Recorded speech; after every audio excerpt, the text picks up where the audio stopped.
Iran, Israel কিংবা আমেরিকার সংঘাতটা মানচিত্রে নয়, এটা কোটি কোটি মানুষের জীবনের।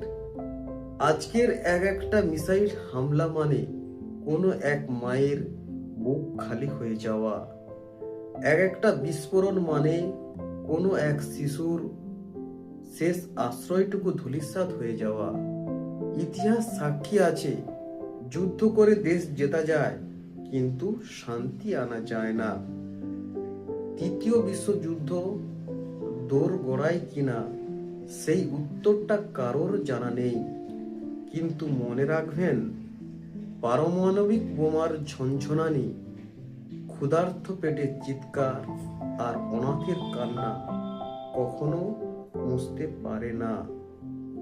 এই পৃথিবীটা ধ্বংস করার জন্য নয়, পৃথিবীটা ভালোবাসার জন্য সৃষ্টি হয়েছে। তাই আসুন যুদ্ধ লীলায় না মেতে শান্তির পক্ষে দাঁড়াই, কারণ দিন শেষে আমরা সবাই মানুষ।